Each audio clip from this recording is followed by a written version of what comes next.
Si l'ingratitude avait un nom, elle s'appellerait, je pense, Adrien Rabiot. Salut à tous les gars, c'est Azial. Aujourd'hui, on se retrouve pour une nouvelle vidéo.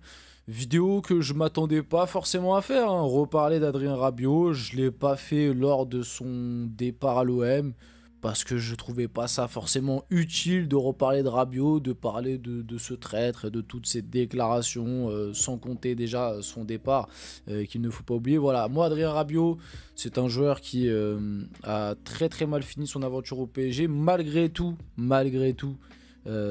j'étais pas forcément pour un retour ou quoi, mais j'avais pas forcément de haine ou quoi envers lui, parce que le temps avait fait les choses, etc. Mais entre son retour à l'OM, bon, voilà, est-ce qu'il est. Allez, je me suis dit, bon, allez, vas-y, on va le détester un peu, on va le charrier, parce que voilà, c'est la rivalité, c'est comme ça, mais on va pas non plus trop aller sur Rabiot, on va pas le charger, je vais pas faire des vidéos sur lui pour, voilà, vous avez capté, j'ai pas fait de vidéo lors de son arrivée à Marseille, tu vois, parce que bon, je me suis dit, bon, allez, je trouvais pas ça forcément, on va dire, utile, enfin, en tout cas, j'avais pas, à part juste avoir le seum, j'avais rien de plus à expliquer, à raconter, mais là, c'est trop.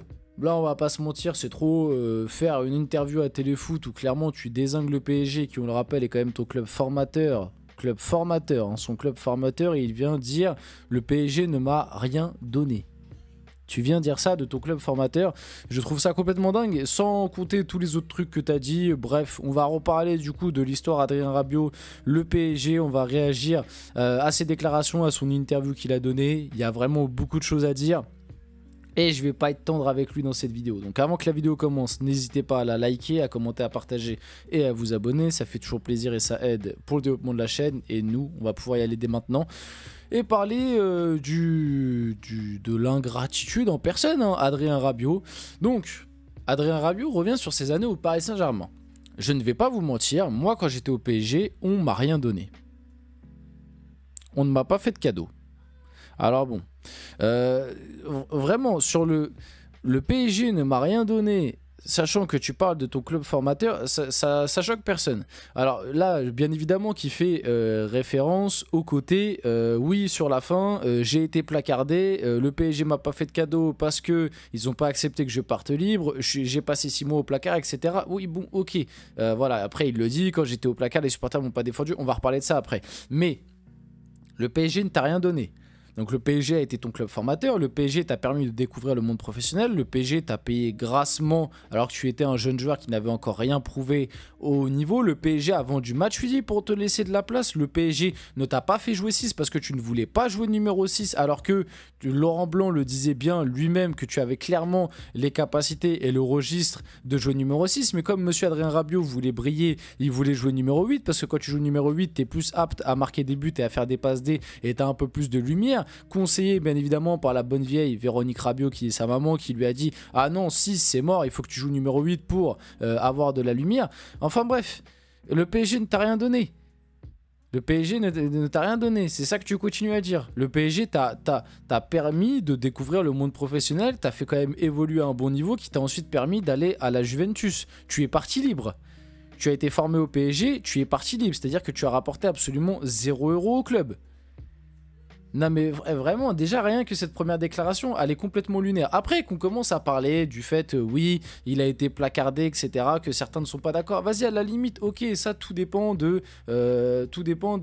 ta vision, tu vois. Je suis sûr que les Marseillais, parce que c'est logique, ils vont défendre un peu leur paroisse, maintenant que Rabiot est à l'OM, et puis en plus ça nous fait chier, nous les Parisiens, donc bien évidemment que les Marseillais, ils vont venir, ils vont dire, ah oui, vous l'avez maltraité, de toute façon le PSG, ça se termine toujours mal avec vos joueurs, déjà ça c'est faux, c'est une idée reçue, ça c'est mal fini qu'avec certains joueurs précis qui bizarrement en plus pour le coup ont un peu le même parcours, parce que finalement là le dernier joueur avec qui ça s'est mal fini aussi c'est Mbappé. Bah, bizarrement Mbappé et Rabiot ils ont un peu la même trajectoire, c'est-à-dire deux mecs à qui pour qui le PSG a fait beaucoup de choses, deux mecs qui avaient des bons salaires par rapport à ce qu'ils sont entre guillemets, parce que Rabiot, pour rappel aussi, vite fait je voulais revenir là-dessus, on rappelle la raison de pourquoi Rabiot n'a pas voulu prolonger au PSG et partir libre, et que du coup il a été placardé par le PSG.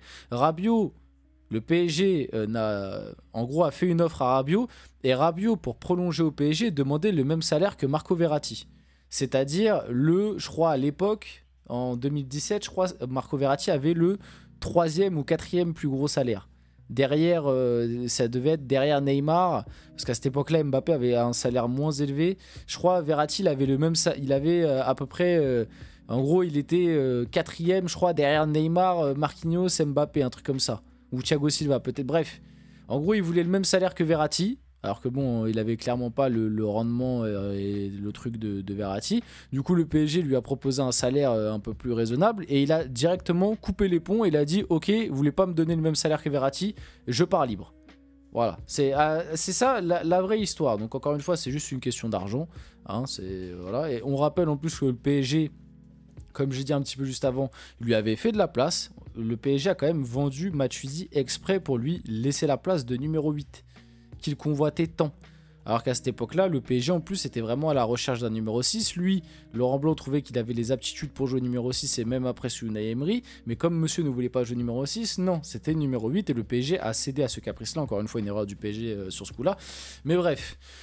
Donc j'en étais où? Je sais même plus ce que je disais de base, tellement le sujet peut m'énerver à des moments. Bref, il a ensuite enchaîné. Quand j'étais au placard, les supporters ne m'ont pas défendu. Bon, je pense qu'avec ce que je viens d'expliquer, on comprend pourquoi les supporters ne t'ont pas tous défendu. Pour la simple bonne raison que tu voulais faire passer tes intérêts avant ceux du club. Donc forcément que les supporters du club ne vont pas te défendre. Enfin, par rapport à quel principe tu voulais qu'on te défende?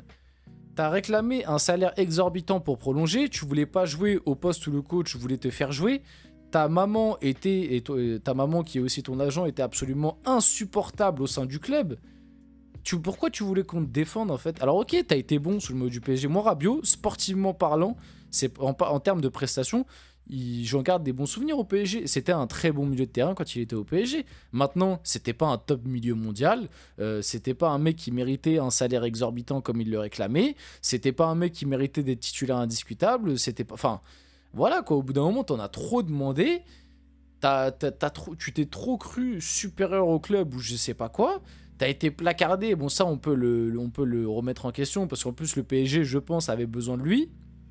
Après, bon, c'est un choix de la part du PSG. Mais pourquoi Enfin, sur quel principe tu voulais qu'on te défende quoi? C'est vraiment, je comprends pas. Il a dit, il faut arrêter de dire qu'on m'a bichonné, il n'y a rien eu de tout ça, il faut arrêter l'hypocrisie. Bon, je viens d'expliquer, hein, on a vendu Matuidi, on lui a laissé le rôle de numéro 8 qu'il voulait, et après, il dit qu'on ne l'a pas bichonné, vas-y, bref. La seule chose que j'accepte pas, c'est le manque de respect. Je peux comprendre ceux qui étaient attachés à mon image avec le PSG et qui ont été déçus. Bon, bah, si tu peux comprendre, pourquoi tu comprends pas qu'on peut à un moment un petit peu te charrier et te manquer de... Alors, aller trop dans les insultes, non, tu vois. Moi, je suis pas dans ça, mais maintenant qu'on te charrie, qu'on te vanne, mon pote, tu t'attendais à quoi? Déjà que t'es parti en mauvais terme, en plus de ça, tu signes à Marseille, tu t'attendais à quoi? Enfin bref, Adrien Rabiot répond cash aux supporters du PSG déçus de son choix. Ma dernière saison, quand j'étais au placard, les supporters ne sont pas venus me défendre pour me sortir de là. Arrêtons l'hypocrisie. Bon, ça rejoint un petit peu ce qu'on disait juste avant, mais bon.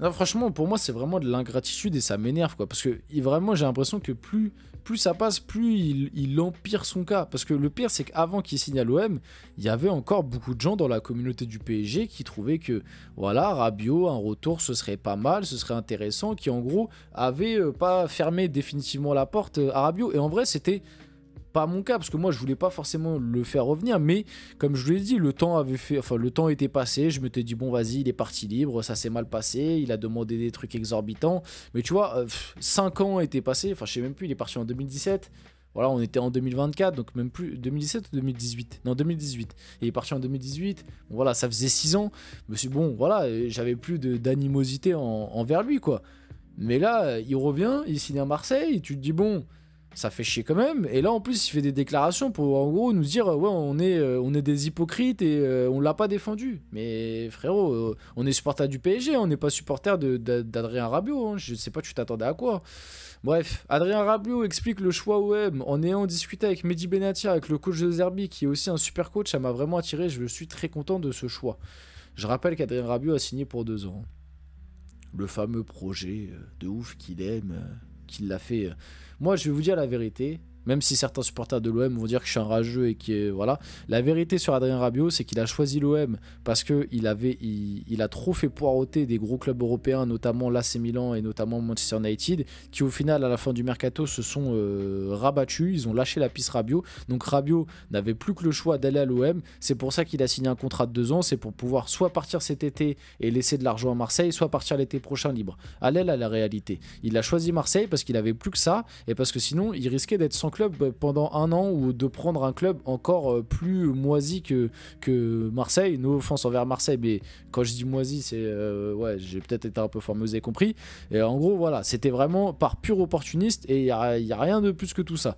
Il a ensuite enchaîné. Moi, je suis un compétiteur. Forcément, j'aimerais bien aller gagner la Ligue 1, mais on sait que économiquement, rivaliser avec le PSG, c'est compliqué. Bah, sportivement aussi, on l'a vu, hein, 3-0 sur le terrain. T'as pas existé, t'as été catastrophique.